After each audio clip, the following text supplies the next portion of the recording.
Tengok benda macam dia sekarang ni macam ni. Tapi mozaik ni dah tak ada Ustaz. Tapi mozaik ni dah tak ada. Mozaik ni dah tak ada. Biru Zam-Zam ni dah tak ada. Sebab orang dah pergi sapu juga. Tengok kat gambar pun ada orang sapu. Dia ni terselit daripada kerajaan mana tak tahu, tapi dengar cerita antara muasasah lah ataupun travel agent yang bagi. Tapi daripada Penang lah, orang Penang. Orang Penang kot. Kita tengok kita tag orang Penang nanti. Kita tag orang Penang. Tapi menariknya kita baru saja bertukar bertukar ke kiswah. Banci tengok dia jatuh dulu yang baru, baru dia masuk yang lama. Dia jatuh yang lama masuk yang baru.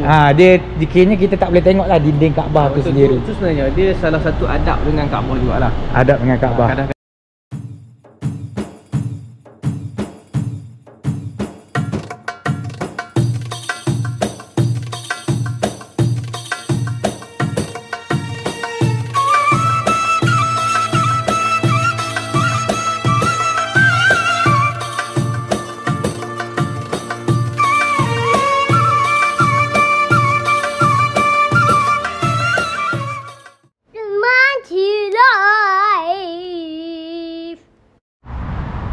Okay, Assalamualaikum warahmatullahi wabarakatuh. Bertemu kembali di Bang Cik Live.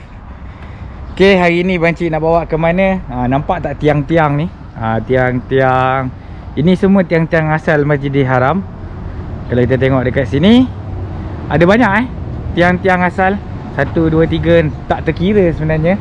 Dan juga mengelilingi muzium. Ini adalah muzium architecture ataupun muzium pembangunan dua masjid, iaitu dua masjid Haramain, iaitu Masjid Nabawi dan juga Masjidil Haram. Okey, jom kita masuk. Hari ni Bang Cik nak bawa. Sebelum kita masuk, macam biasa, sila subscribe, like, share Bang Cik Live supaya babeh ramai yang dapat manfaat bersama.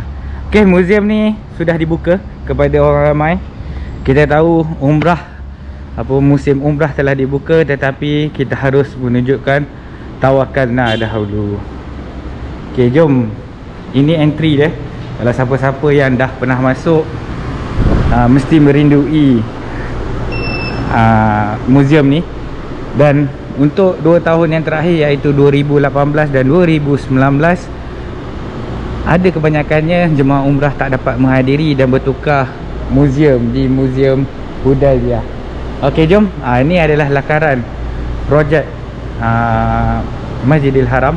Siap ada helipad lagi. Kita tengok dekat sini. Inilah pembesaran yang dirancang oleh Masjidil Haram. Assalamualaikum warahmatullahi wabarakatuh. Okey, hari ni Bang Cik tak bersorangan sebenarnya.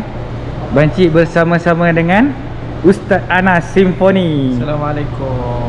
Okey, khabar semua sihat Alhamdulillah. Kalau siapa-siapa mengikuti TikTok TikTok Anas Simfoni, bolehlah mengikuti beliau, InsyaAllah. Ni adalah gambar-gambar lama. Ini ni rare gambar ni sebenarnya. Masa ni sa'i tak siap lagi. Betul, baru buat kat sana. Tapi orang masih bersa'i di bawah. Itulah kehebatan pembangunan di Masjidil Haram. Betul. Walaupun kalau kita tengok kawasan sa'i ni dia di luar kawasan Masjidil Haram. Dan kawasan untuk sa'i tu sendiri dia di tengah-tengah pasar sebenarnya. Ada pasar kan? Dia ada pasar. Jadi disebabkan kerajaan Arab Saudi dia nak bagi orang kata apa, keistimewaan kepada orang yang nak buat umrah tu, nak buat ibadah. Jadi dia kosongkan kawasan ni, dia buat satu bangunan supaya kita buat umrah tu tak disibukkan lah. Kadang-kadang lagi nak serial lah, itulah ni antara inisiatif yang kerajaan Arab Saudi buat lah. Dia nak bagi kita kesenangan, kita boleh fokus buat ibadah. Okay, so dibuat sampai hari ni lah kita boleh pergi dalam keadaan tenang, tak disibukkan dengan ini tempat apa dulu ni rasanya? Tempat imam ataupun Bilal apa? Zam-Zam tepi ni. Ni ini tempat ibu pejabat lah kot. Kalau tengok dah orang dah usik-usik. Sebab apa? Sebab ni Hajar Aswad, ni Masjid Ismail orang pergi sapu sama Kak Ibrahim. Okay, ni gambar yang makin lama lah, yang tak ada dalam foto. Dikelilingi oleh bukit-bukit kita boleh nampak lah dikelilingi oleh bukit-bukit. Tapi nampak sini Ustaz Anas, sebab Bang Cik nampak ada tulisan kecil-kecil ni. Ustaz Anas boleh baca tak? Ini ada apa kawasan dia ni? Itu saya tak nampak yang dia bercahaya. Yang ni Jabal Abu Kubais. Jabal Abu Qubais. Jabal Abu Qubais. Kalau ikutkan Jabal Abu Qubais ni dia area sebelah dekat tempat sa'i kita. Ni kalau tengok ni Maulud Ali. Kalau siapa-siapa yang datang bukan musim umrah, baca tak perasannya tulisan-tulisan ni dulu. Ni Maulud Nabi. Maulud Ni Nabi. Ni Maulud Nabi. Ni dia adalah tulisan-tulisan dia ni. Tapi bila kita datang masa umrah dia limit kan time. Ni adalah bab salam. Bab Bab salam, salam. ni, kalau kita ingat, kita keluar daripada pintu Marwah. Kan pintu Marwah, Bukit Marwah tu sebelah kanan tu. Bab salam ni, bab salam ni bab salam saghir, bab salam kecil. Ada tulisan-tulisan ni. Memang detail sebenarnya. Cuma pandai baca ataupun tak pandai baca je lah. Rasanya Ustaz Anas pun baru perasan dari tulisan kecil-kecil ni. Betul. Selama ni bawa orang umrah tak perasan mana? Tak pernah. Sebab diberi limit 10 minit Betul, sahaja. betul. Kita terlalu laju sangat nak jalan. Laju sangat nak jalan. Alhamdulillah, tengok tulisan tu. Ada dia tulis ni Biji Ismail. Dia ada tulisan ni. Okey, jom. Ini sejarah muzium lah. Ini sejarah muzium. Ini juga gambar yang terkini lah. Tapi tak adalah terkini sangat. Okey.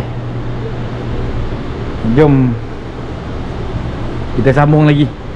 Alhamdulillah. Bersama dengan Bancik juga macam biasa, pemandu pelancong terhebat Saudara Adnan. Tengok TV. Okey, ni Yang ni adalah tangga nak masuk ke Kaabah pada tahun, kita tengok sini, 1240 Hijrah. Lama ni. ni tangga-tangga awal lah. Betul. 1824 masih. Cara dia paku pun paku lama Tengok kayu apa saya tak pasti, tapi kukuh lah binaan dia ni. Dan berat, saya jamin memang berat.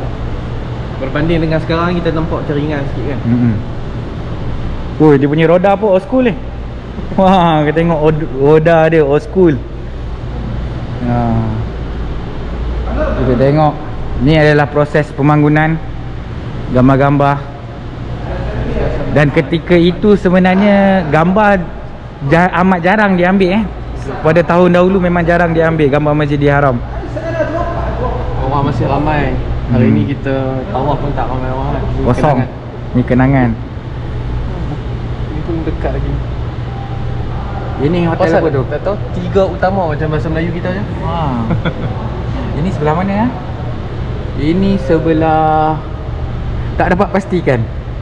Ni sebelah Al-Jad ataupun sebelah, Bukan, ni bukan sebelah Hajat. Ni sebelah Jabal Kaabah saya rasa, kalau tak silap. Jabal Kaabah. Sebelah bangunan baru. Siapa-siapa pernah duduk kat hotel 3 utama ni, beritahulah kat bawah. Sila komen. Banyak benda menarik hari ni baru terperasan. Selama ni bawa orang umrah Tak pernah perasan, tak pernah perasan. Inilah ukiran-ukiran lama yang terletaknya di Masjidil Haram.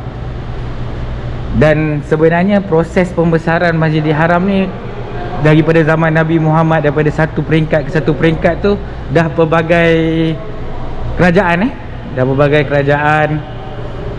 Dan zaman khalifah. Ni apa ni? Ni tempat makam Ibrahim lah.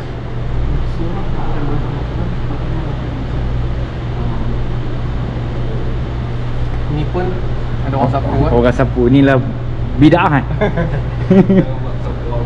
Jangan buat buatan yang tidak elok. Ni kawasan, dia kata kawasan sebelah makam Ibrahim. Sebelah pada makam awal Ibrahim. kurun ke-14. Dia buat satu bangunan. Ini Dia buat seperti satu bangunan ataupun macam pondok lah. Lebih kurang macam pondok. Ini macam biasalah menara punya. Ni dia replika makam Ibrahim. Makam Ibrahim kadang-kadang, kalau ikutkan saya dululah, first time dulu sampai ni, saya ingatkan makam tu adalah kubur. Sebab kita kan biasa dengan perkataan makam ni kubur kan. So makam ni diambil daripada perkataan qama, berdiri. So ni adalah tempat berdiri Nabi Ibrahim waktu bina Kaabah. Cuma kalau dulu ni tak ada ni. Tak ada orang kata apa? Tak ada casing. tembok, tak ada casing ni lah. Dia open. Tapi bila mana open, masalahnya adalah kita pergi sapu. Ramai yang pergi sapu, ambil berkat kat batu tu dan sebagainya.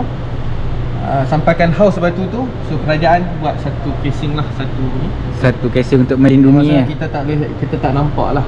kita tak boleh nak sentuh secara dekat. Boleh tengok daripada jauh saja. Tapi yang kelebihan bila duduk dekat museum ni, kita bolehlah sapu-sapu terus Jangan sapulah, tak ada apa. Tak ada apa-apa. Kalau kita tengok, kalau jemaah umrah sapu-sapu, sebenarnya ada kunci juga Ada kunci. Dan yang menariknya pasal Maqam Ibrahim ni, pada permulaan asal batu dia duduk bertempel dengan pintu Kaabah. Dia duduk melekat dengan pintu. Dia dekat lah. Dia dekat, memang dekat. Dan atas inisiatif pada zaman Umar Al-Khattab, kalau tak silap saya, Umar ke belakangkan sikit. Sebab sebagai masalah umat Islam waktu tu nak tawaf. Bila orang selalu pergi dekat Maqam Ibrahim, antara sunnah dia, kita selepas daripada tawaf tu kita pergi solat 2 rakaat belakang Maqam Ibrahim. So waktu Maqam Ibrahim dekat dengan pintu Kaabah, orang nak tawafnya, orang nak solatnya jadi sibuk kat situ. Atas maslahat tu lah Umar pindahkan ke belakang sikit lokasi yang kita duduk tengok sekarang kan. Itu menyebabkan, so siapa nak solat di belakang, jadi kawasan depan Maqam Ibrahim dengan pintu Kaabah tu orang boleh teruskan tawaf. Rasanya bila zaman Umar lah, rumah Khalifah Umar, tak adalah sebesar sekarang kan kawasan tawaf tu. Dia banyak lagi ada pasar. Kalau kita tengok nanti, kita tengok kawasan dia ada gambar-gambar lama kan? Okey. Ini gambar lah. Ini rasanya Masjid Nabawi. Kita kena baca. Marble. Ni semuanya masa semua haraman. Ini pada tahun 984 Hijrah. Kiranya dah sekarang ni adalah salah satu daripada tembok pintu masuk Masjid Haram. Dah lama juga ni. Tengok dah. Daripada 984 Hijrah. 1576 Masihi. Sekarang dah 2000 lebih. Oh, sekarang dah 2021. Dah tak ingat tarikh ya. Kalau ingat tarikh dia ada perasaan tua sikit. Ni. Ini semua batu-batu yang dia pernah digunakan. Batu tiang. Batu tiang. Apa panggil nama tu? Kat Masjid Haram. Ni ada juga nama sponsor-sponsor dia. Ataupun masa tu pemerintah Sultan Al-Ashraf Abu An-Nasir. Alhamdulillah. Boleh tilik satu-satu kali ni. Ni tiang. Yang ni pintu Masjid Haram. Ni pintu Masjid Haram. Yang ni kerajaan Saudi yang pertama. Oh, daripada King Saud. Yang pertama sekali. First. Ni Sultan Shahban. Ini tiang-tiang ni kekal lah daripada 1379 Masihi, 772 Hijrah. Allahu Akbar. Batu-batu ni masih kekal berdiri tegah. Ni adalah kawasan-kawasan yang telah dimodernkan lah. Tengok gambar-gambar yang telah dimodernkan sehinggalah kawasan ni, pembinaan masa ni tempat tawaf Barma tak pasang habis lagi. Ni masih ada lagi. Ni masa buat Zam-Zam mula-mula kot. Ni mimbar kekal dulu. Kekal kat situ. Oh, tapi sekarang dah tolak-tolak lah. Wooden box inside the Holy Kaabah. Ni barang yang pernah ada dalam Kaabah itu sendiri. Kalau nak tahu, di dalam bahagian dalam Kaabah ni dulu dia orang simpan apa? Macam-macam. Dia orang simpan harta macam Baitul Mal kan, harta-harta untuk apa?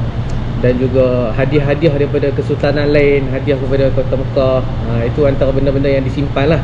Kalau tengok gambar-gambar lama tu, pelita, lepas tu apa, perisai, pedang dan sebagainya. Tempat simpan harta lah. Tempat simpan harta. Lebih kurang macam Baitul Mal lah, simpan harta kat situ. So ini antara salah satu benda. Kalau tengok ni boleh buka ni, dia macam almari. Lah, dia almari. Box. Kotak. Cuma banci tak pasti benda ni replika ataupun original. Kita tak boleh nak pastikan. Ni tengok nombor surat kan. Ni tiba-tiba warna putih ni, orang cakap berantu Ni sebab orang sapu. Orang sapu. Kalau kita tengok dekat gambar Kaabah secara jelas, dia ada beberapa kawasan yang mustajab doa. Ni lepas ni kalau kata yang tengah tengok video Abang Cik ni, Abang Cik live, kalau kata datang umrah nanti, ingat poin-poin ni. Okey, di antara tempat-tempat yang mustajab doa, pertama dekat sini. Ni dalam kawasan Hijri Ismail. Secara keseluruhan, maksudnya depan ke, belakang ke, tengah ke dan sebagainya. Tapi kebanyakannya nak pilih bawah pancung. Sebab itu antara yang tempat mustajab juga. Betul-betul bawah pancung mas. Betul-betul bawah pancung. Ini antara tempat, maksudnya kalau kata contoh tak dapat betul-betul bawah pancung mas, Dekat dalam ni pun insya-Allah mustajab doa juga. Okey, kalau kita tahu memang kawasan ni pack, kononnya kita tak sempat solat, kita dah berdoa boleh tak Ustaz? Boleh, tak ada masalah. Tak ada Ni antara tempat-tempat mustajab doa. Kayaknya kita berdoa pun dah cukup mensyukuri lah. Sebab kadang-kadang kita tak boleh nak selesa untuk Lepas tu solat. satu lagi kalau bosan, tempat mustajab doa juga dekat sini. Dekat sini kalau bosan kan kita duk bertempek selalu. Nabi SAW bila masa tawaf, Nabi suka bertempek kat sini. Cuba display sikit. Nabi suka bertempek dekat sini. Cuma janganlah sampai, kalau kata contoh macam sekarang ni laki ramai kan, perempuan tak boleh, janganlah kita terlalu pergi ni sangat kan. Dan antara tempat ni adalah di antara sini Hajarul Aswad, Hijri Ismail dengan Maqam Ibrahim. Yang tengah ni perasan tak kalau kita tawaf kan, kita akan masuk ke tengah sikit. Maksudnya di sebelah kanan kita Maqam Ibrahim, di sebelah kiri kita adalah Kaabah. Itu juga kawasan tu juga antara tempat mustajab doa. Patutlah kita tengok orang Turki, orang Mesir semua dia berebut duduk kat situ. Dan satu tips sebenarnya, orang berebut dekat sini, orang berebut dekat sini, dan orang berebut dekat sini. Dekat kawasan ni, tengah-tengah ni memang lapang. Kalau tak percaya nanti try, duduk kat tengah-tengah ni, kita duduk situ memang lapang, tak ada siapa akan kacau kita boleh berdoa. Situ antara tempat mustajab doa. Berdepan dengan pintu Kaabah. Insya-Allah. Masya-Allah, tabarakallah, banyak ilmu. Jangan buat macam ni gambar ni tidak membawa makna apa-apa. InsyaAllah, tabarakallah, kita dapatlah mempelajari banyak tips daripada Ustaz Anas. Ini juga yang pernah berjasa lah. Kita panggil pernah berjasa, barang-barang yang pernah ni apa? Hajar Aswad, ring. Hajarul Aswad tu, pegang tu. Dan kalau tengok Hajarul Aswad nanti, dia memang besar ni. Tapi dia ada lebih kurang ada 5 biji batu saja. Biji dia lebih kurang besar ni, besar ibu jari.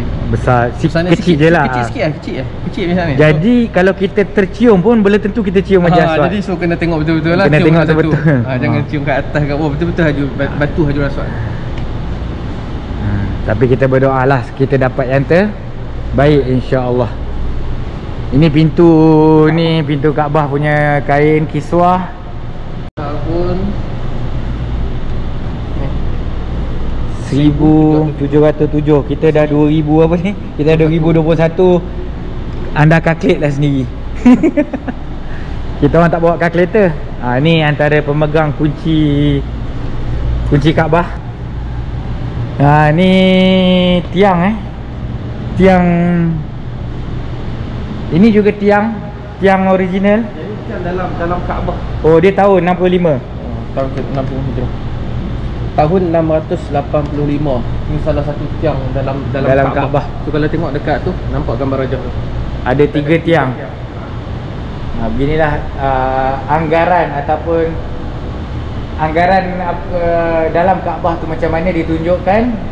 Tiang-tiang inilah menyokong support dan telah diganti. Kalau tengok Aceh tengok tinggi Kaabah. Tinggi juga ah.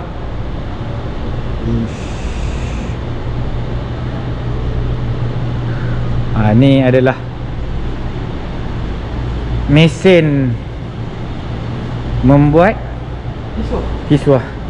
Muzium kiswah kat sebelah. Tak tahu jadi kita try boleh masuk ke tak. InsyaAllah kita doakan. Dia macam apa? Macam mesin kita menyulam. Kita tenun tu. Tenun. Tapi ini rasanya yang lama kot. Sekarang dah pakai. Dan dia yang menarik dia campur dengan emas tau. Campur dengan emas. Benar emas. Semua saya tak ingat fakta berapa kilo. Saya dah lama dah Encik. Tapi 2 tahun dah tinggal Zirah. Bancik sebenarnya tak pernah masuk lagi ke kilang kiswah Kita panggil kilang kiswah lah. Tetapi alhamdulillah Ustaz Anas dah pernah masuk sekali. Dah pernah membawa jemaah memasukkan sekali dan boleh melihat sendiri proses. Dan rasanya ini mesin lama Ini mesin lama. Mesin lama, dah ada mesin yang lebih moden lah. Ini kalau nak buat tu makan masa hampir setahun nak buat satu kiswah. Betul. Dia siap ngam-ngam bila nak bertukar. Ini adalah tali-tali yang digunakan. Tapi menariknya kita baru saja bertukar bertukar ke kiswah. Bancik tengok dia jatuh dulu yang baru, baru dia masuk yang lama. Dia jatuh yang lama masuk yang baru. Dia dikiranya kita tak boleh tengok lah dinding Kaabah tu sendiri. Itu sebenarnya dia salah satu adab dengan Kaabah jugalah. Adab dengan Kaabah. Kadang-kadang kan ada orang tanya kenapa Arab Saudi ni dia menghabiskan terlalu banyak wang untuk Kaabah. Jawapannya ini adalah sebagai tanda dia, orang kata apa, memulakan Kaabah tu sendiri lah. Dia ada harta, jadi dia suka hati dia lah, dia nak guna duit dia untuk buat Kaabah, untuk memulakan Kaabah. Dan antara adab dia adalah tidak membogelkan Kaabah tu sendiri. Sebab tu dia buang Dia buang baju lah bahasa dia buang baju sebelah, dia masuk dulu baru buang sebelah lagi. Supaya Kaabah tu dia tak terbogel macam tu. Ada juga sebenarnya masuk-masuk dia. Kita ingatkan benda tu Ada sebab? ada sebab lah apa yang dia buat. Ada sebab. Yang ni baru, Yang ni baru. Sebelum Covid tu tak ada. Betul.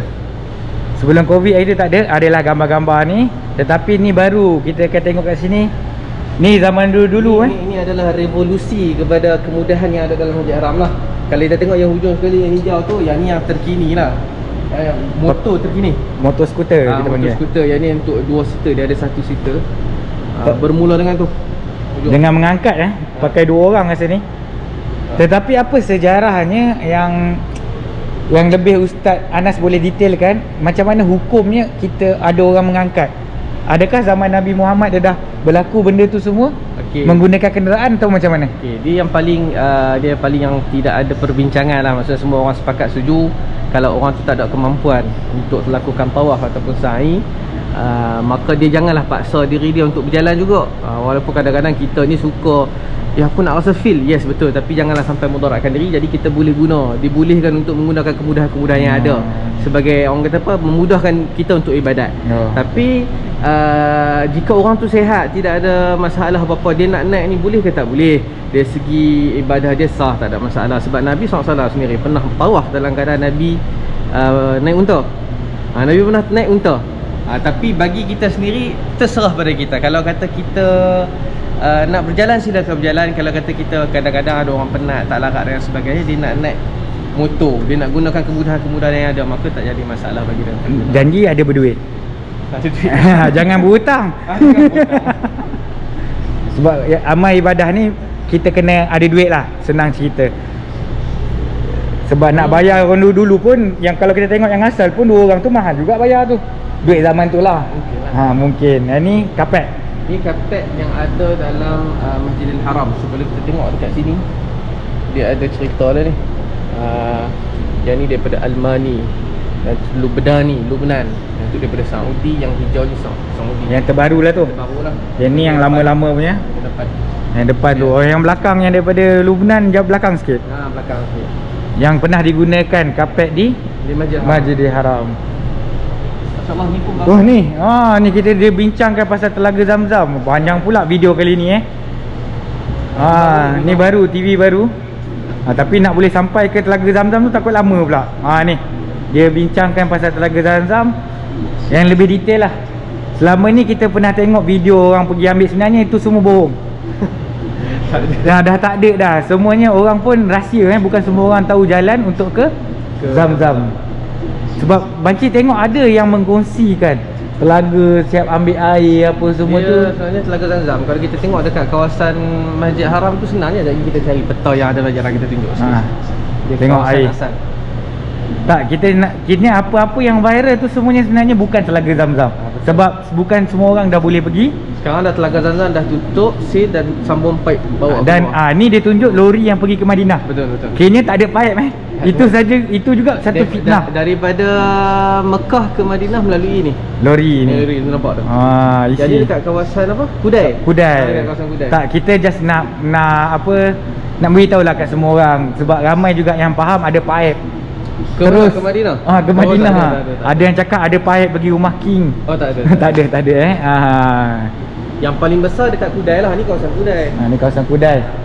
Tapi tak apa, kita teruskan. Ini adalah Telaga Zamzam yang dulu-dulu. Sama je macam telaga kita. Sama je. Ini daripada tahun 1881. Masih dah berkarat lah. Dia pun baik pulih. Ni adalah sejarah Zamzam. Dia cedok pakai apa zaman-zaman dulu. Kalau kita tengok tapi kalau Ramadan, kalau tak silap Ramadan ada tau orang bawa satu beg macam tradisional punya. Tapi bukan macam ni lah, dia ada beg dia tu. Beg kulit, yang tu beg kulit kot. Benar, kat sini. Lebih kurang macam tu lah, dia nak menghirup. Telaga Zamzam. Yang air yang kita rindui. Membuak-buak kalau kita tengok membuak-buak. Tanpa kering, tak pernah kering. Air Zamzam ni subhanallah, Allah jadikan dia satu keajaiban untuk kita. Nabi sebut Ma'uz Zamzam lima syuribalah. Air Zamzam tu seperti mana yang kita nak minum. Maksudnya seperti mana peminum dia minta. Niat. Niatkan lah, minta ataupun kita niatkan lah. So orang kata apa, tak ada dekat tempat lain. Buatlah air macam mana sekalipun, air yang untuk ubat dan sebagainya, tetap tak boleh lawan dengan air Zam-Zam ni. Sebab itu kalau kata kita kat sini memang minum Zam-Zam setiap masa kalau boleh. Kalau boleh masak, kita nak guna air Zam-Zam sebagainya lah. Sebab ni satu benda yang subhanallah memang sangat orang kata apa, contohlah kita ada masalah, kita ada sakit perut ke contoh. Saya pernah tau, saya lapar duduk dalam masjid. Kita kadang dah masuk masjid kita tak mau keluar. Niat Zam-Zam tu kita nak mengenyangkan. Ya Allah, aku lapar ni, minum Zam-Zam dulu lah sementara nak tahan perut. Minum, subhanallah, memang tak lapar, tak rasa langsung. Itu itu benda-benda yang kecil lah. Tapi banyak lagi orang tu cerah hati dan sebagainya. Dan ada sejarah sampai patah tulang pun dia sapu hari-hari elok. Masya-Allah. Tapi ikut atas niat dan keyakinan.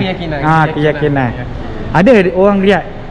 Tu yang banci terpegun dengan air Zam-Zam ni. Masya-Allah, ni yang zaman-zaman dulu punya cedok Zam-Zam. Tak apa. Kita pun dah nak pengakhiran dah. Nak tengok tempat Zam-Zam kan? Tempat Zam-Zam. Ini suasana dulu lah. Okay. Suasana dulu, kita boleh masuk dalam. Tapi bila buat macam ni kadang belecak. Bila kita tanya orang lama-lama, orang siap mandi. Orang siap mandi, siap basuh baju kan. Siap basuh baju dalam. Jadi benda ni, sini tempat kita nak tawaf. Jadi dengan kesibukan dengan Zam-Zam ni, sebab tu kerajaan tutup, buat pipe sambung keluar. Kalau tengok benda macam dia sekarang ni macam ni. Tapi mozaik ni dah tak ada Ustaz. Tapi mozaik ni dah tak ada. Mozaik ni dah tak ada. Biru Zam-Zam ni dah tak ada. Sebab orang dah pergi sapu lah. Tengok kat gambar pun ada orang sapu.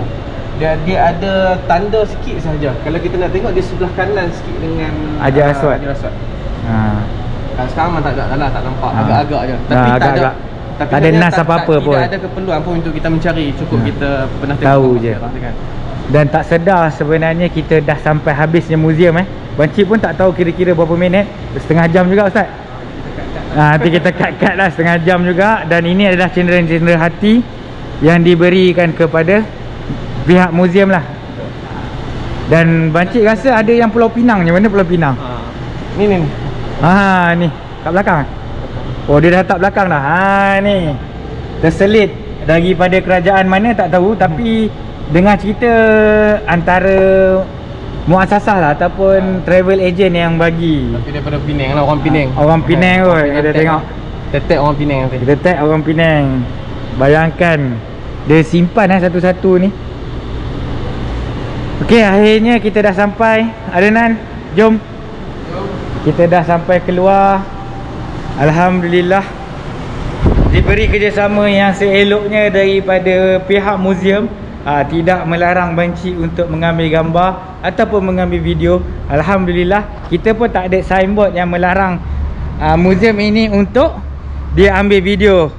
Okey, akhir kalam Bancik ucapkan terima kasih kepada semua sahabat-sahabat Bancik, penonton-penonton. Walaupun video kali ini cukup lama, tetapi sudi melihat sehingga akhir. Dan Bancik doakan sesiapa yang tidak pernah datang ke muzium sini dapatlah melihat gambaran. Dan kita doakan boleh menghadiri sendiri. Dan sesiapa yang telah menghadiri, Bancik harapkan supaya dapatlah melepaskan kerinduan semua, InsyaAllah. Assalamualaikum warahmatullahi wabarakatuh. Jangan lupa subscribe, like, share Bancik Live supaya Bancik lebih bersemangat untuk menunjukkan sisi Kota Mekah, InsyaAllah. Kita pun tak tahu Ustaz Anas ke mana dah. Ustaz Anas mana Ustaz Anas? Ustaz Anas baru nak buat dia punya TikTok rasanya. Okey, kalau nak tengok Ustaz Anas apa yang dia cuba sampaikan, silalah pergi ke Anas Symphony. Assalamualaikum warahmatullahi wabarakatuh. Sebelum Bancik nak menutup, sekarang ni sebelah kanan kita daripada Muzium Haramain ni terletak juga adalah kilangnya kiswah. Okey, kilang kiswah terletaknya sebelah sahaja. Kita tengok macam mana. Assalamualaikum warahmatullahi wabarakatuh.